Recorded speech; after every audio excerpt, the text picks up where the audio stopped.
नमस्कार, मी करिश्मा. एलव्ही न्यूजच्या बातमीपत्रामध्ये आपल्या सगळ्या दर्शकांचे अगदी मनापासून स्वागत.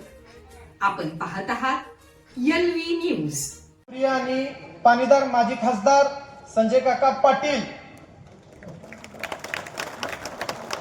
तसेच व्यासपीठावरील सर्वच मान्यवर.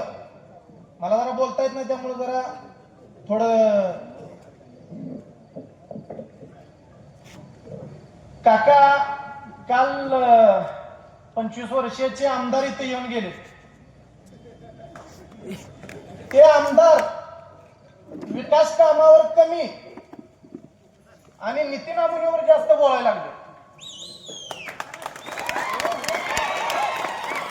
मला काय माहित नाही काय कशासाठी माझं एवढं पित्त आहे त्यांना, पण प्रत्येक वेळी मी बघतोय,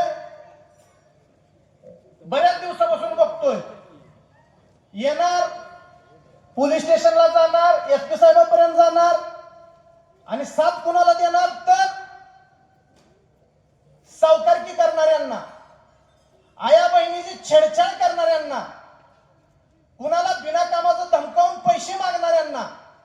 माझ्याकडे यांच्या कार्यकर्त्याची लिस्ट आहे काका सरकार, की हे सांगतात की गुंडगिरी चालू देणार नाही, गुंडगिरी चालू देणार नाही.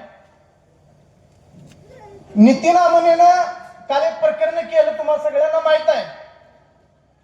ते काय अनावधानानं घडलंय, पण ते कशासाठी घडले मी 4 दिवसापूर्वी सगळ्यांना बाळूमामाची शपथ घेऊन सांगितलेलं आहे. आणि खरंच आज सुद्धा बाळूमामाची शपथ घेऊन सांगतो की त्यातला एक सुद्धा शब्द खोटा नाही. परंतु यांना काय विकास कामावर, कारण मला वाटतं यांचं वय 25 वर्ष असल्यामुळे मला वाटतं ते आता नायकोडी साहेबांनी सांगितलं त्यांना तेवढीच अक्कल आहे. त्यांना विकास कामाबद्दल काही बोलायचं नाही. कुणाची तर म्हणजे काय म्हणतात ते गोड बोलून काय तर नुसतंच जनतेला भुलवणे ह्याच्याशिवाय यांना काही जमत नाही. यांनी आपल्या परिसरात येऊन काल दंडलशाही केली काका. त्यांच्याबरोबर अजून कोणतर आलतं. आमदार साहेब म्हणतात की मी कोपरापासून ढोपरापर्यंत सोलून काढेन. अरे तुम्हाला कुणी दिले हे अधिकार? कुठल्या संविधानात हे अधिकार आहे की तुम्ही कोपरापासून ढोपरापर्यंत सोलून काढणार? तुम्ही म्हणताय गुंडगिरी बंद करायची. तुमच्या बाजूला जे बोलले कोण अजून कोण होते ते म्हणतात की विकास हाकेकडे बघणाऱ्यांचे डोळे काढून देण्याची जबाबदारी माझी. तुम्ही आमच्या सामान्य जनतेला धमकवण्यासाठी इथं आलात का?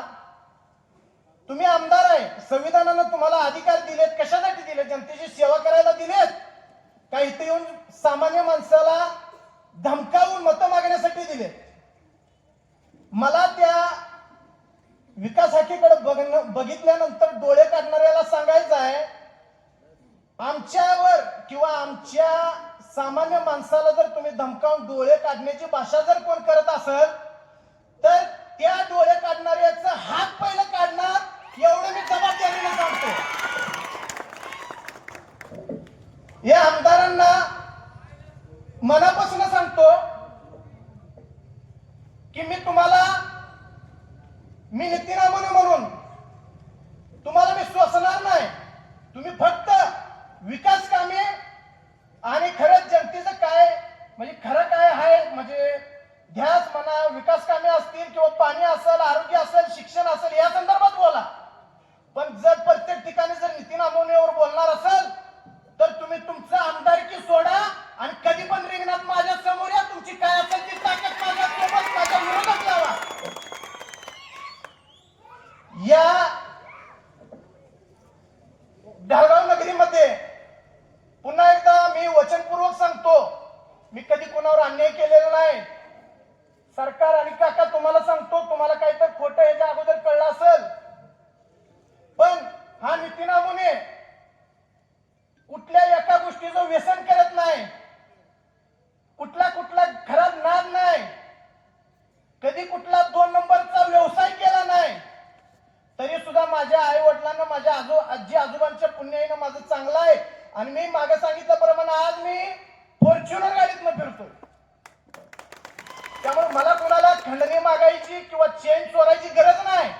पण तुम्हाला दिवशी पण सांगितलं ना आज पण सांगतो की खरंच त्या मागचं कारण काय होतं आणि माझ्या नावाने तो माणूस कसा धमकत होता ह्यासाठी मी सांगायला पुन्हा आज इथं उपस्थित आहे. काका आणि सरकार, तुम्ही आजपर्यंत पाणीदार खासदार किंवा पाणीदार मंत्री म्हणून इथं कार्यरत आहात. त्याच पद्धतीनं तुम्ही दिलेले दोन्ही उमेदवार रावसाहेब पाटील असतील किंवा IT सर असतील, या दोघांची पण परिस्थिती एवढी नाही. पण पुढनं पैशाचा पाऊस होत आहे. पैशाचा पाऊस म्हणजे कशासाठी? पुन्हा यांना काय करायचं नाही, फक्त आता पैसा वाटायचा आणि 5 वर्ष निवांत यांचं काय काय कंत्राटदारी चालवायची. का तर यांना सत्तेची गरज आहे. तर तुम्हाला खरंच सगळ्या जनतेला आवाहन करतो की आपल्या या दोन्ही गरीब उमेदवाराला निवडून देऊन खरंच आपल्या या भागाचा विकास करूया. तुम्ही नितीन आमुनेला जर गुंड म्हणत असाल तर मी माझ्या सामान्य जनतेसाठी मी गुंड राहणारच. आणि मला एकीकडे गुंड म्हणत असाल तर माझे हे दोन्ही उमेदवार एक सुद्धा केस नसलेले उमेदवार आहेत. तर कृपया विनंती करतो या दोन्ही उमेदवारांना भरघोस मतांनी निवडून देऊया हीच अपेक्षा व्यक्त करतो आणि थांबतो. जय हिंद, जय महाराष्ट्र. चालू घडामोडींचे अपडेट्स जाणून घेण्यासाठी आपल्या LV न्यूज चॅनलला सबस्क्राईब जरूर करा, लाईक करा, शेअर करा व कमेंट देखील करा. बेल आयकॉनवर प्रेस करा व नोटिफिकेशन्स मिळवा. पाहत रहा फक्त LV न्यूज.